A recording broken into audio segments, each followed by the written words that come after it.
नमस्कार प्यारे दोस्तों, स्वागत है आपके अपने YouTube चैनल रॉयल एकेडमी पर। अगर दोस्तों अभी तक आपने चैनल को सब्सक्राइब नहीं किया है तो सब्सक्राइब कर लीजिए। आज हम पढ़ने वाले हैं विभाज्यता से संबंधित क्वेश्चन, वो भी आसान ट्रिक्स के साथ में। दोस्तों कॉन्सेप्ट क्लियर करने के लिए वीडियो को अंत तक जरूर देखें। तो आइए शुरू करते हैं विभाज्यता से संबंधित ये बहुत महत्वपूर्ण प्रश्न। प्यारे बच्चों, जैसा कि आप देख रहे हैं 7 की घात 8 माइनस 5 की घात 8 किस संख्या से विभाजित है। तो इस तरह के क्वेश्चंस को सॉल्व करने के लिए हमें ये फॉर्मूला पता होना चाहिए। a की n माइनस बी की n यदि हमको दिया हुआ है तो यह a plus B into A minus B से विभाजित है यदि n समधन पूर्णांक है। देखिए प्यारे बच्चों, यह जो n है यह कैसी पूर्णांक होनी चाहिए? समधन पूर्णांक होनी चाहिए। तो यह a प्लस बी और a minus B A plus B से भी विभाजित होगा और ए माइनस बी से भी विभाजित होगा और इनके गुणनफल से भी विभाजित होगा। और यदि n विषम है तो a की पावर n माइनस बी की पावर n केवल a माइनस बी से विभाजित होगा। तो यहाँ पे हम देखते हैं, जैसा कि आपके क्वेश्चन में दिया हुआ है 7 की पावर 8 माइनस 5 की पावर 8। तो यहाँ पे आप देखेंगे n बराबर 8 है और n जो है वो कैसा है? सम है। तो यह a प्लस बी और a माइनस बी से विभाजित होगा, यानी कि 7 प्लस 5 इंटू 7 माइनस 5 से विभाजित होगा, यानी कि ये 7 5 12 आएगा और ये 2 आएगा तो ये 24 आ जाएगा। अर्थात ये 7 की पावर 8 माइनस 5 की पावर 8 24 से विभाजित होगा और साथ ही साथ 12 से भी विभाजित होगा और 2 से विभाजित होगा, या 12 के जो गुणनखंड होंगे उनसे भी विभाजित होगा। जैसे कि 12 को लिख सकते हैं 3 गुणा 4, तो ये 3 से भी विभाजित होगा। एक दूसरा सवाल लेते हैं प्यारे बच्चों। ये 13 की घात 259 है माइनस 10 की घात 259 है, किस संख्या से विभाजित है?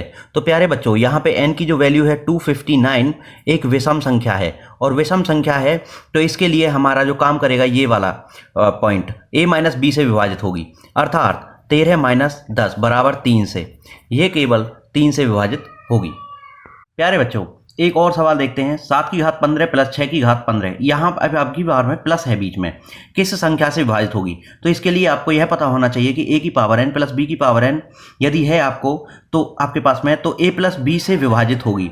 किससे विभाजित होगी? a प्लस बी से विभाजित होगी और ये तब होगी जब n विषम है। n सम के लिए इसके लिए कोई फॉर्मूला नहीं है, जब n विषम है तभी आपकी ये a की पावर n प्लस बी की power n a plus B से विभाजित होगी। अर्थात आपके प्रश्न की बात करते हैं 7 की पावर 15 प्लस 6 की पावर 15, तो इसमें ये केवल a प्लस बी से विभाजित होगी, यानी 7 प्लस कितने से विभाजित होगी? 6 से, यानी 7 6 कितना हुआ? 13। तो प्यारे बच्चों यह 7 की घात 15 और 6 की घात 15 यह केवल किससे विभाजित होगी? 13 से विभाजित होगी। देखो प्यारे बच्चों एक और छोटा सा सवाल। 13 की घात 1009 प्लस 17 की घात 1009 किस संख्या से विभाजित है? तो इसके लिए भी आप a की n प्लस b की n लगाएंगे और ये देखेंगे कि n का मान सम है अथवा विषम। तो n बराबर है आपका 1009 और प्यारे बच्चों यह होता है विषम, ये होता है आपका विषम। और जब n विषम होता है तो विषम की कंडीशन में आप a प्लस बी से इसमें भाग दे सकते हैं, सम की कंडीशन में नहीं, केवल विषम की कंडीशन में। तो हमारा ये सवाल हो जाएगा किससे विभाजित होगा? ये 13 प्लस 17 से, यानी कितना जाएगा? 30 से। तो प्यारे बच्चों यह बहुत ही इंपॉर्टेंट कॉन्सेप्ट्स हैं आपकी परीक्षा के लिए।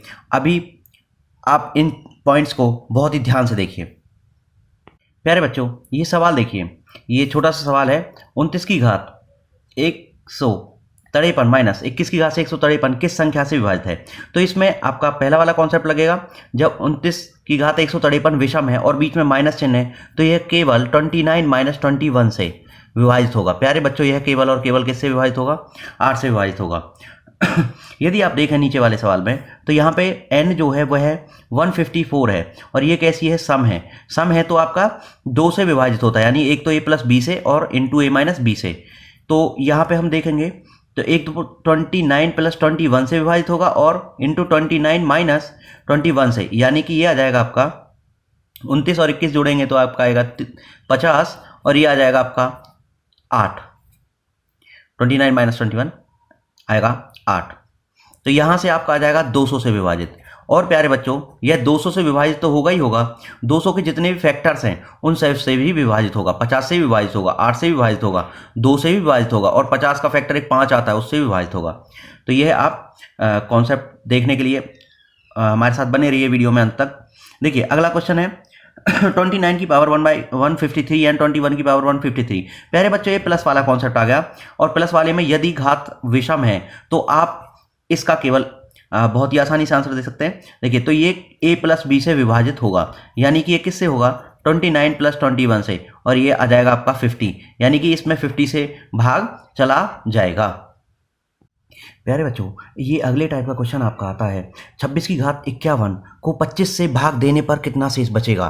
तो मेरे लाडलो बहुत ही आसान है, यदि a प्लस 1 की घात n है और इसमें a से भाग दिया जाए तो शेषफल हमेशा 1 होता है। तो मेरे बच्चों इसको समझते हैं जरा, a प्लस 1 वाला क्या फंडा है। यहाँ पे देखिए a यदि 25 है तो यहाँ पे देखिए a प्लस 1 की फॉर्म का है, यहाँ पे आप देखिए a अगर 25 है तो ये a प्लस 1 की फॉर्म का है, यानी कि 26 को लिख सकते हैं 25 प्लस 1 की घात कितना 51। तो और जब इसमें अगर हम 25 से ही भाग देंगे तो मेरे लाडलो n का मान यदि कोई प्राकृत संख्या है तो 25 से भाग देने पर इसमें हमेशा एक शेष बचेगा। तो शेष क्या बचेगा प्यारे बच्चों, 1 बचेगा। और एक क्वेश्चन आप देख लीजिए, क्वेश्चन आपका है यदि 20 की घात 35 है, 20 की घात 35 में यदि भाग देते हैं हम 19 से, 20 की घात 35 में 19 से भाग देने पर शेष बताओ।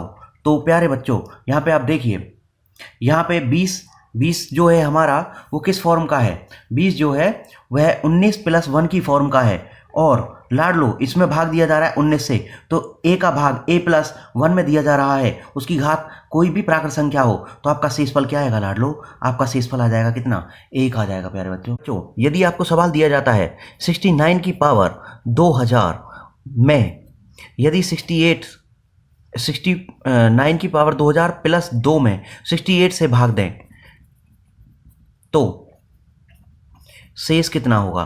तो यहाँ पे प्यारे बच्चों देखो, यहाँ से 69 है और यहाँ से 68 है, तो ये a है, a प्लस 1 है, तो यहाँ पे शेष हमें कितना मिलेगा, इससे शेष मिलेगा 1, और प्लस में कितना है हमारा 2, तो शेष जो आ जाएगा हमारा प्यारे बच्चों कितना आ जाएगा 3।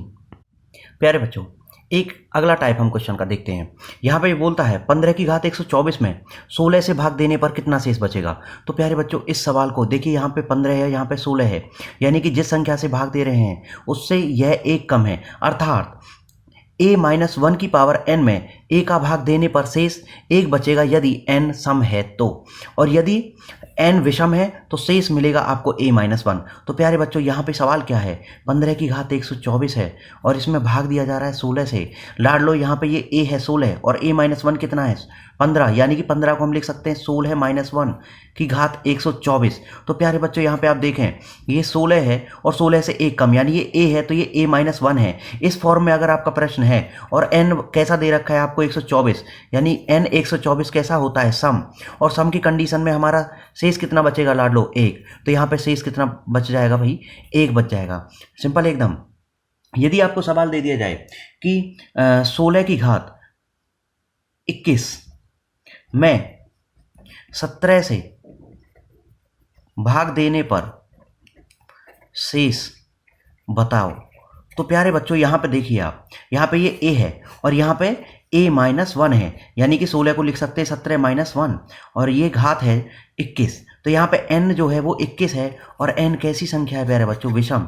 इसलिए विषम के केस में जब n विषम हो तो आपको जो शेष मिलेगा वो a माइनस 1 मिलेगा। तो लाड लो a जो था हमारा वो क्या था 17 था, तो शेष हमें मिलेगा 17 माइनस 1, यानी कि कितना मिलेगा प्यारे बच्चों 16 मिलेगा।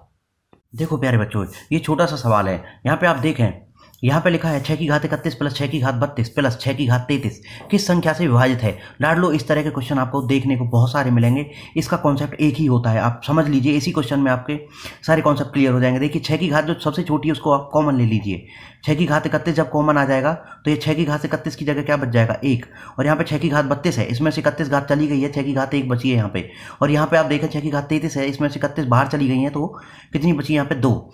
तो मेरे लाडलो यहाँ पे अगर देखें 6 की घात 31, यहाँ पे आएगा 1 प्लस 6 प्लस 6 छिंग 36, यानी कि लाडलो यहाँ पे अगर आप देखें तो यह आएगा 6 की घात 31 बाहर, और यहाँ पे आएगा 36 और 6 42 और 1 43, यानी कि यहाँ पे जो आया वो कैसा आया 43 आया। प्यारे बच्चों यह जो है अब यहाँ पे आप देखें ये 43 से पूर्णतः विभाजित है, किससे विभाजित है 43 से पूर्णतः विभाजित है, और 6 के जितनी भी गुणनखंड होंगे 6 से लेके 6 की घात 31 तक जितने भी फैक्टर्स होंगे इसके उन सब से भी विभाजित होगी, अर्थात 6 से भी होगी, 36 से भी होगी, और उसके बाद 36 छिक्का 216 से भी होगी, यानी 6 की समस्त घातों से भी यह विभाजित होगा। इस तरह के सवाल आपको और भी बड़ी संख्या दे के पूछ सकता है, यानी कि वो दे दे 31 की घात 64, उसके बाद में दे दे 31 की घात 65, उसके बाद में 31 की घात आपको 66 दे दे, तो आपको क्या करना है, 31 की घात सबसे छोटी वाली आप कॉमन ले लेंगे, उसके बाद में यहाँ पे 1 बचेगा, यहाँ पे 31 की घात 1 बचेगा यानी 31, और यहाँ पे 31 की घात कितना बचेगा, 2 बचेगा लाड लो। यहाँ पे आपका 31 की घात अब देखें 64 है, और यहाँ पे 31 और 1 कितना है, 32 है, और इसकी घात 2 जो आ जाएगा वो 961 आ जाएगा लाड लो। तो यहाँ से आपको जो है 1 और 2 3 6 और 3 9, और ये आ जाएगा 993, यानी कि 31 की घात 64 गुणा 993, अर्थात यह 993 से क्या होगा, डिविजिबल होगा, 993 से इसमें भाग चला जाएगा इस संख्या में। तो इस तरह के सवालों को आप आसानी से हल कर सकते हैं। और प्यारे बच्चों, आज की वीडियो का यह अंतिम सवाल देखिए, यहाँ पे x की पावर 96 माइनस वाई की पावर 96 किससे पूर्णतः विभाजित है। प्यारे बच्चों, इसमें ये फॉर्मूला लगेगा a की 3 माइनस b की 3, ये होता है a minus B into a की 2 प्लस b की 2 प्लस ab। यहाँ पे आप देखिए इसको ऐसे इसमें कैसे अप्लाई करेंगे, x की घात 96 को हम लिख देंगे x की घात 32 की घात 3, और यहाँ पे y की घात 32 की घात 3। तो यहाँ पे आप देखें एक की जगह x की घात 32 है, b की जगह y की घात 32 है। प्यारे बच्चों, यहाँ पे हम इसको सब्स्टिट्यूट करेंगे तो x की घात 32 माइनस y की घात 32 हो जाएगा, और यहाँ पे बन जाएगा x की घात 32 की घात 2 यानी x की घात 64, और यहाँ पे y की घात 32 की घात 2 यानी y की घात 64, और यहाँ पे इन दोनों का मल्टीप्लाई यानी x की घात 32 और y की घात 32 का, यानी x की घात 32 गुणा y की घात 32। प्यारे बच्चों, यहाँ पे आपको देख रहा है, एक तो ये इससे विभाजित होगा, ये पूरा का पूरा इससे विभाजित होगा, और दूसरा इसके भी कुछ फैक्टर्स हो सकते हैं। x की घात 32 को हम लिख सकते हैं 16 की घात 2, और इसको लिख सकते हैं y की घात 16 की घात 2। तो प्यारे बच्चों, ये और बन जाएगा a की 2 माइनस b की 2 का, यानी x की घात 16 प्लस y की घात 16 और x की घात 16 माइनस y की घात 16, a प्लस बी और a माइनस बी। तो प्यारे बच्चों, हमने देखा कि इसके 3 फैक्टर्स मिले, एक ये और एक ये। तो ये x की घात 16 प्लस y की घात 16 से विभाजित होगा, और इससे भी विभाजित होगा, और इसको और भी आगे हम ब्रेक कर सकते हैं। फिर से इसको a की 2 माइनस b की 2 बना लीजिए, यहाँ पे इस तरह से x की घात 16 को लिख सकते हैं x की घात 8 की घात 2, और y की घात 16 को लिख सकते हैं y की घात 8 की घात 2। प्यारे बच्चों, फिर से x की घात 8 प्लस y की घात 8 से और x की घात 8 माइनस y की घात 8 से विभाजित हो जाएगा, एक और नया फैक्टर मिल गया। इसी तरह से आप इसके अन्य भी फैक्टर जैसे कि x की घात 4 प्लस y की घात 4 मिल जाएगा एक, और एक x की घात 4 माइनस y की घात, और ये है x की घात 4 माइनस y की घात 4 से भी विभाजित होगा। और यहाँ से आपको फिर से और फैक्टर मिल जाएगा x की 2 प्लस y की 2, और एक मिल जाएगा x की 2 माइनस y की 2, और लाड लो यह इससे भी विभाजित होगा, और यहाँ से एक और फैक्टर मिल जाएगा x प्लस y और x माइनस y, यहाँ से और आपको मिल जाएगा x प्लस वाई और x माइनस वाई। तो प्यारे बच्चों, इसके कई सारे फैक्टर्स मिले हैं, x माइनस वाई मिला है, x प्लस वाई मिला है, x की 2 प्लस वाई की 2 मिला है, x की 4 प्लस वाई की 4 मिला है, x की 8 प्लस वाई की 8 मिला है, और x की 16 प्लस वाई की 16 मिला है, और एक मिला है आपको x की 16 प्लस वाई की 60 x की 64 प्लस वाई की 64 प्लस x की 32 इंटू वाई की 32। ये सारे फैक्टर्स हैं। अगर आपको परीक्षा में इनमें से कोई सा भी ऑप्शन मिलता है तो आप उस पर टिक कर देंगे। आज के लिए इतना ही। यदि दोस्तों आपने चैनल अभी तक सब्सक्राइब नहीं किया है तो कर लीजिए। गणित व रीजनिंग के कॉन्सेप्ट क्लियर करने के लिए यह चैनल आपके लिए बहुत इंपॉर्टेंट है। अभी के लिए इजाज़त दीजिए, मिलते हैं नई वीडियो में। Thank you.